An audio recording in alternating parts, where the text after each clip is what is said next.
Welcome back into the GSMC Sports Podcast as we move on here to some MLB conversations. Starting with the MLB All-Star Game, we got the entirety of the rosters on Sunday evening, and a lot of people were obviously, with your biases that comes into play here, upset about it. I do feel like the MLB got the majority of this right, so I don't have too many gripes. I was going through the list of different snubs, and I was pretty limited in terms of, how far I could go in terms of how many players deserve to be in the All-Star Game. Very briefly here, I'll touch on this because I do think that it is a little bit of an important theme when you go through this list. Is I am not a fan of every team needs to have a representative in the All-Star Game because, it's a little bit, participation trophy-ish, and I understand it's a tradition in baseball, and as baseball isn't, my number one most watched sport, I don't want to speak on something and have all of these, baseball kind of traditionalists at my throat, but I think that, it should really just be about who deserves the spot the most. And I understand that because the MLB hasn't necessarily been, top of the charts in terms of ratings the past couple years, I do understand the importance of trying to keep all 30 fan bases engaged. And that is sort of the idea that I do want to just float out there before we dive into these discussions is there are things that the MLB does in terms of the All-Star participants, and it, again, for me, it feels like partially, it should be judged objectively off of who deserves it the most. But the MLB is also in a state where they need to sort of manufacture a little bit more excitement. And you'll see very clearly why I bring this up. And that's because the biggest snub in my eyes is Christian Walker of the Arizona Diamondbacks, who has really good numbers all across the board. 265, 338, 507, hitting splits, a 138 OPS plus, 22 home runs, and 65 RBIs. He is having a very nice season, and I think that overall, it's not like the Diamondbacks are at the top of standings wise. I mean, they're just under 500, and it's not like they deserve, extra amounts of attention, but this is a team that just made the World Series last year, and Walker wasn't even the best version of himself during that stretch, but I think that he's even, you can make an argument, taking a step forward this year, at least, to start off the season.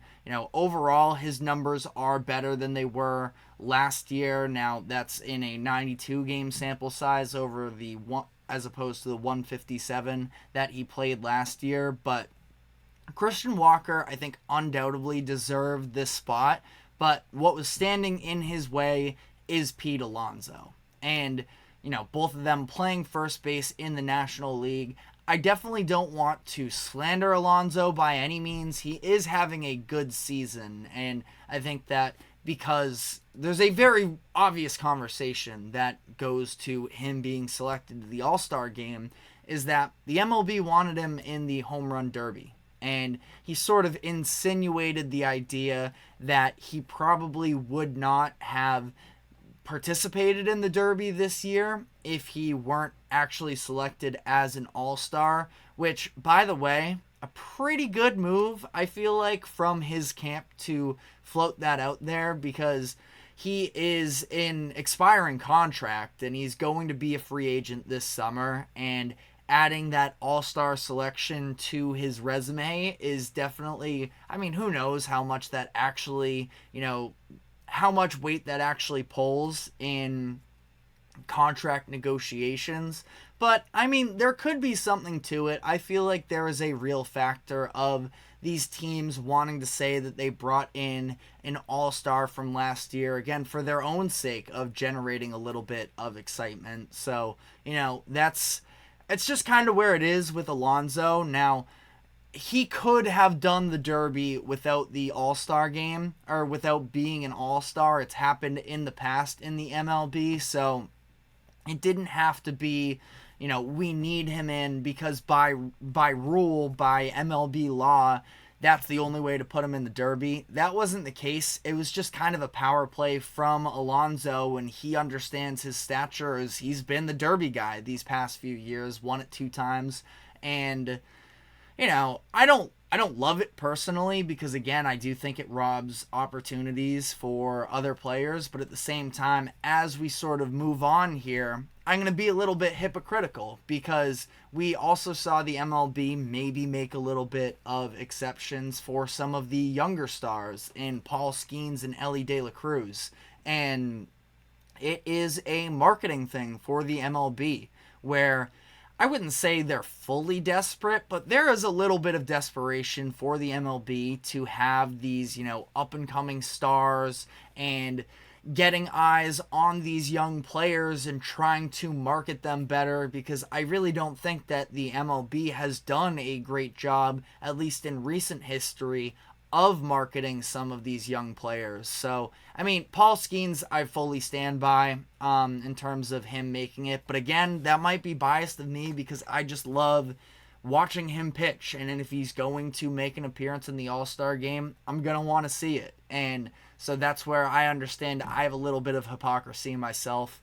I just don't know how many extra people are going to tune in for Pete Alonso and the Home Run Derby. But it's been clear that the Derby isn't exactly something that MLB stars are jumping at the opportunity to participate in. And that's something that I think behind closed doors, the MLB this offseason is going to have to try and work out. Right now, the winners get paid, but probably is going to have to become something where they incentivize even just participating in it. So, some people will argue that it's this big honor or whatnot, and I feel like I'm getting too far away here from the idea of the actual All-Stars, but, All-Star snubs, but, again, all of this to be said, Pete Alonso just does not really have a case for being more worthy of an All-Star selection than Walker in my eyes, because the only thing that he has over him right now is doubles, and I would have to double check the defensive statistics, but